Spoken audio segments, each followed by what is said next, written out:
Welcome back ناظرین، خیر مقدم ہے آپ کا ایک مرتبہ پھر نعمت افطار میں بزم علماء سج چکی ہے پاکستان کے مستند اور اکابر علماء کرام کے ساتھ وہ جنہوں نے کم عمروں میں الحمدللہ بڑے بڑے علماء کو انسپائر کیا اپنے قول و فعل سے. ان میں مفتی محمد سہیل رضا امجدی صاحب، مفتی احسن نوید نیازی صاحب، مفتی خرم اقبال رحمانی صاحب تشریف فرمائے. تینوں کو ویلکم کرتا ہوں. تینوں مفتیان کرام سے انشاءاللہ شرعی اور فقہی سوالات بھی آپ کر سکیں گے لائیو ٹیلی فون کالز کے ذریعے.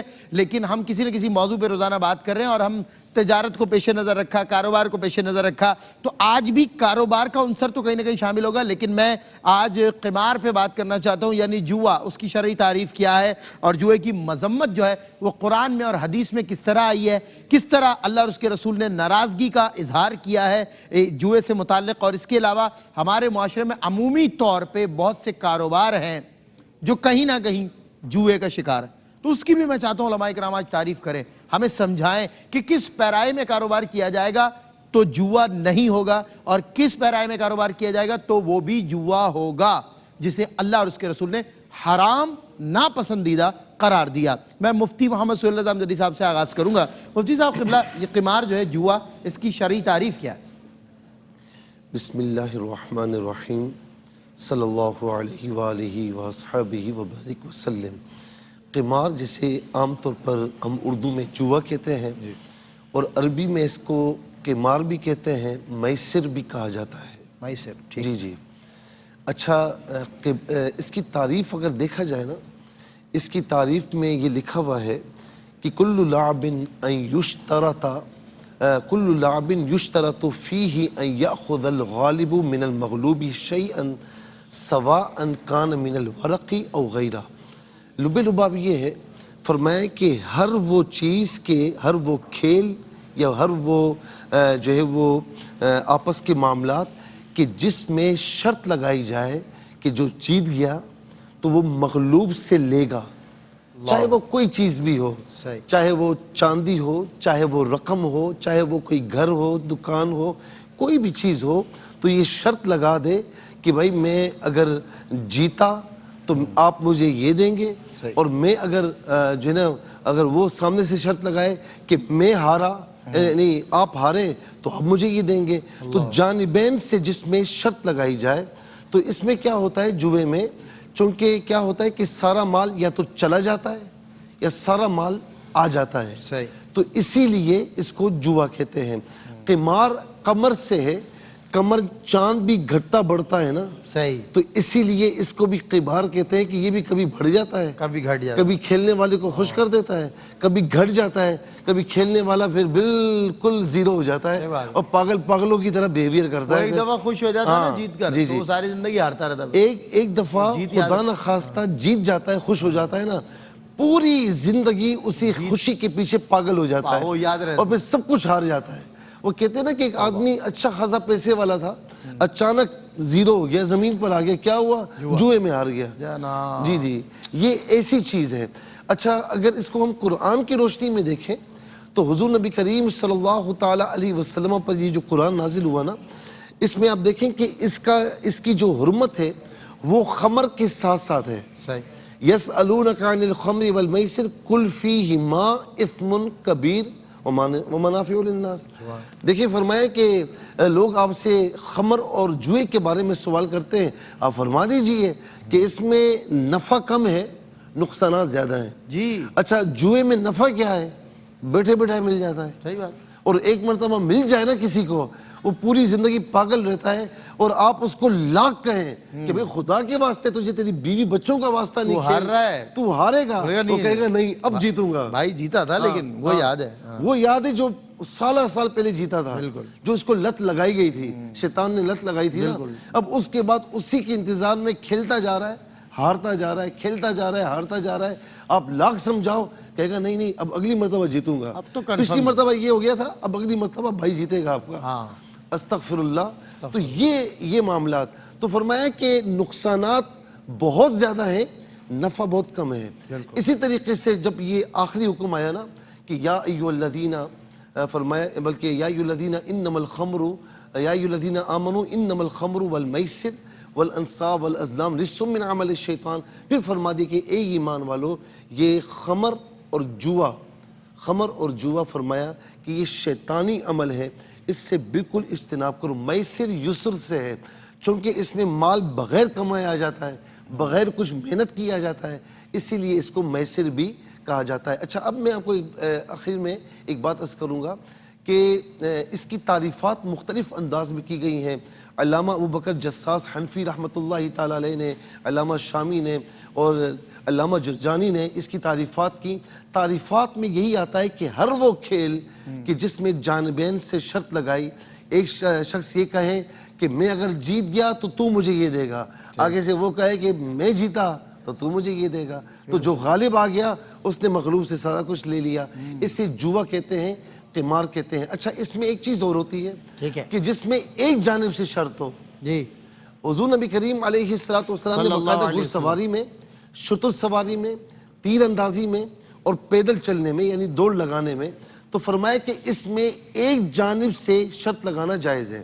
ایک جانب، جی، ایک جانب سے شرط لگانا جائز ہے۔ جیتے تو یہ انعام ملے گا، جیتے تو یہ انعام ملے گا، صحیح ہے، اور آگے سے کوئی شرط نہ ہو۔ ٹھیک ہے، ٹھیک ہے نا، ہاروں گا تو میں کچھ نہیں دوں گا، بس صحیح، جیتے تو مجھے یہ انعام ملے گا، ٹھیک ہے، اس میں کوئی مسئلہ نہیں ہے، ون سائڈ، جی ٹھیک ہے۔ اچھا، اسی طریقے سے اور بھی کھیل ہوں جس میں یعنی آپ دیکھتے ہیں کہ مختلف قسم کی کھیل ہوتے ہیں، ایونٹس ہوتے ہیں ہمارے یہاں ملک میں بھی، تو اس میں کیا ہوتا ہے کہ کبھی دو ٹیمیں کھیل رہی ہیں تو درمیان میں ایک یوں سمجھ لیں کہ فیصلہ کرنے والا ہوتا ہے، وہ کہتا ہے کہ بھئی آپ جیتے، فرسٹ آئے تو آپ کو یہ انعام ملے گا، آپ سیکنڈ آئے آپ کو یہ انعام ملے گا، آپ تھرڈ آئے آپ کو یہ انعام ملے گا۔ بالکل ٹھیک ہے۔ اچھا، یہ کہے کہ بھئی جو فرسٹ آئے گا اس کو انعام ملے گا، تیسرا بندہ ہو، دونوں میں سے کوئی نہ ہو، تیسرا بندہ ہو جو فرسٹ آئے گا اس کو یہ انعام ملے گا، اور اس کے علاوہ جو ہاریں گے انہیں کچھ بھی نہیں ملے گا۔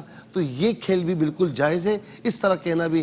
اسی طریقے سے یہ جو لاٹریز ہوتی ہیں یہ بھی بالکل حرام ہے، اور یہ جو انعامی بانڈز ہوتے ہیں، خاص طور پر جو یعنی بانڈ جو ہے نا لوگ پرائز بانڈ لوگ خریدتے ہیں، تو اس میں کوئی حرج نہیں ہے۔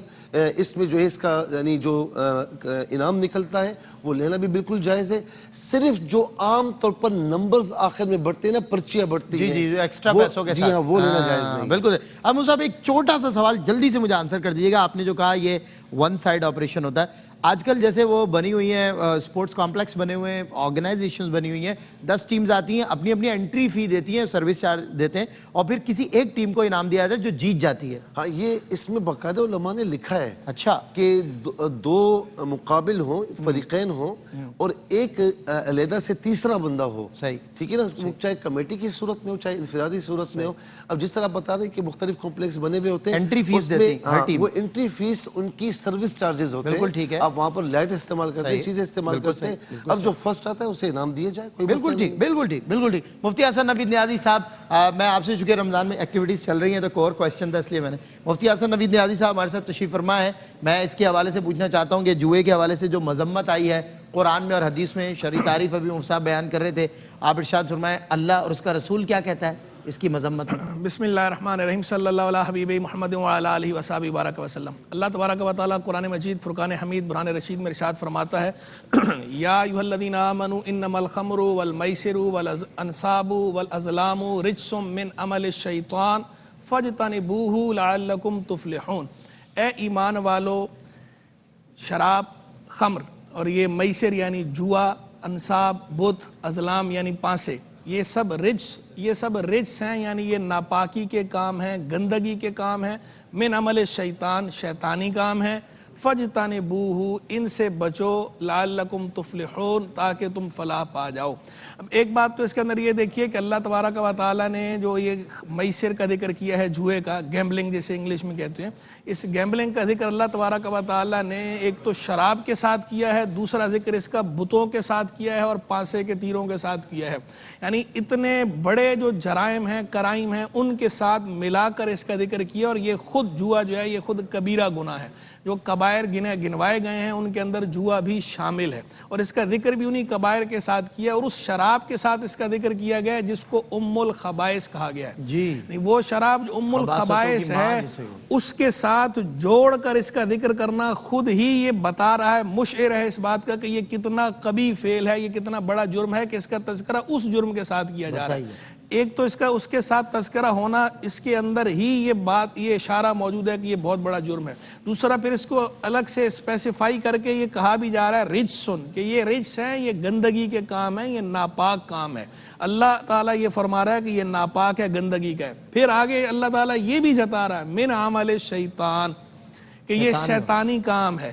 یعنی ایک ہی جملہ کہا جا سکتا تھا نا، ممانعت یوں کی جا سکتی تھی کہ یہ کام نہیں کرنا، لیکن اللہ تبارک و تعالیٰ اس کی مذمت بیان فرما رہا ہے تاکہ اگلوں کے دل میں یہ بات راسخ ہو جائے کہ یہ کتنا برا فعل ہے، کتنا گھناؤنا فعل ہے، یہ اللہ کو کتنا ناپسند ہے، اور معاشرے پہ، سوسائٹی پہ اس کا اثر کتنا منفی پڑتا ہے، کتنا نقصان دہ ہے، یہ معاشرے کی فوز و فلاح کے لیے، تعمیر و ترقی میں کے لیے کتنا نقصان دہ ہے، کتنا مضر ہے یہ فعل۔ اسے ظاہر کرنے کے لیے اللہ تبارک و تعالیٰ اس کو الگ الگ انداز سے تعبیر فرما رہا ہے، اور اس کے ساتھ تاکیدیں لگائی جا رہی ہیں۔ رجس کہا جا رہا ہے گندگی کا کام، پھر من عمل شیطان کہا جا رہا ہے شیطانی کام، پھر اب فرمایا جا رہا ہے کہ اس سے بچو۔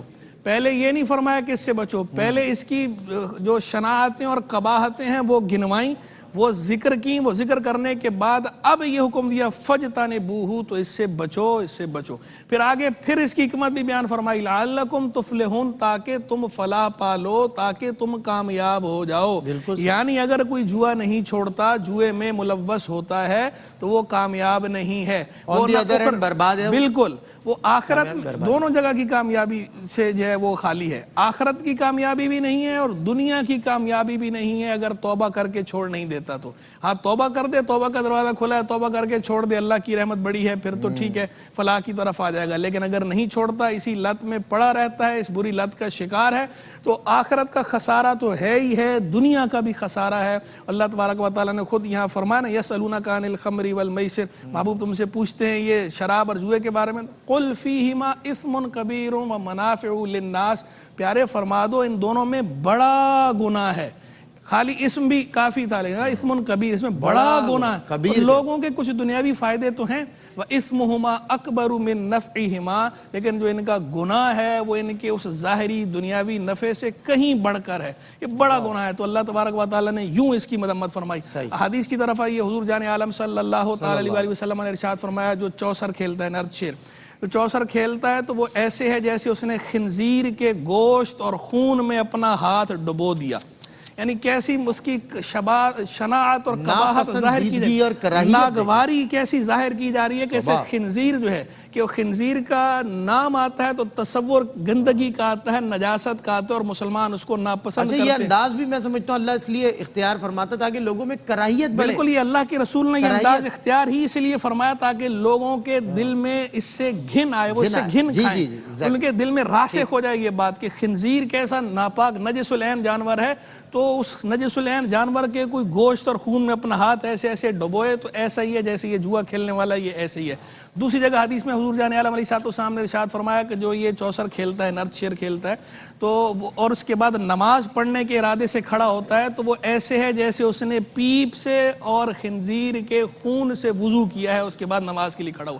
یعنی جوئے کے بعد وہ نماز پڑھنے آ رہا ہے، اب تو نیک کام کرنے آ رہا ہے، لیکن اس کی قباحت ظاہر کی جا رہی ہے کہ وہ نیک کام بھی اگر اس کے بعد کرے گا، نماز کی بھی اگر پڑھنے کھڑا ہوگا تو گویا ایسے ہے جیسے پیپ سے اور خنزیر کے خون سے وضو کر رہا ہے۔ یعنی یہ اتنا برا، اتنا گھناؤنا فعل ہے، اور توبہ کرنا اس سے بے حد ضروری ہے، اس سے فوراً توبہ کر لے۔ قمار بھی کہتے ہیں، میسر بھی کہتے ہیں، اور مخاطرہ بھی کہتے ہیں۔ مخاطرہ کا اردو میں جوا، مخاطرہ کا معنی ہوتا ہے دو پہ لگانا، تو یہ خطرے پہ یعنی لگانا، تو اس کے اندر بھی چونکہ مال دو پہ لگتا ہے، بندہ خطرے کا شکار ہوتا ہے، اس لیے اسے مخاطرہ بھی کہا جاتا ہے۔ قمار اور میسر کی وجہ تسمیہ تو ذکر ہو ہی گئی۔ بالکل ٹھیک ہے، چلیں میں چونکہ وقت کم ہے میرے پاس تو میں جواب پر یا سوال پر مفتی خرم اقبال رحمانی کے بریک کے بعد آؤں گا۔ ابھی ہمارے پاس 1-1.5 منٹ ہے تو ہم 1-2 کالز لے لیتے ہیں۔ جی السلام علیکم۔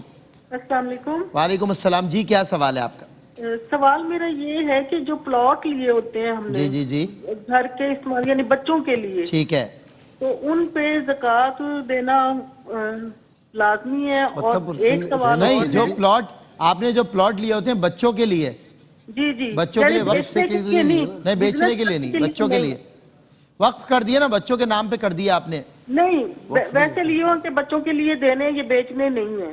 بیچنے نہیں ہیں، بچوں کو دینے ہیں، بچوں کے لیے لیے، ٹھیک ہے۔ ہاں جی، چلیں ایک اور کالر ہمارے ساتھ ہیں۔ السلام علیکم جی، السلام علیکم،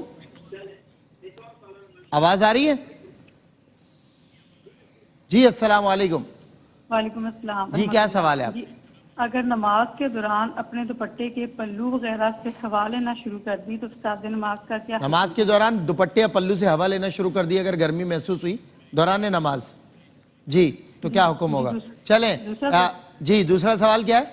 پالش کی ہوئی لکڑی کے ٹیبل پر ناپاک چھینٹیں پڑ گئیں جو نظر نہ آ رہی ہوں تو کیا 3 دفعہ گیلا کپڑا پھیر دینا چاہیے یا اس کو پالش کی ہوئی لکڑی کی ٹیبل پہ ناپاک چھینٹیں اگر لگ گئیں جو گیلی تو ہیں لیکن نظر مطلب وہ نظر نہیں آ رہی تو ان پہ گیلا کپڑا مار کے اگر ویزیبل نہیں ہے تو 3 مرتبہ گیلا کپڑا مار کے پاک کیا جا سکتا ہے یا کیا طریقہ ہے؟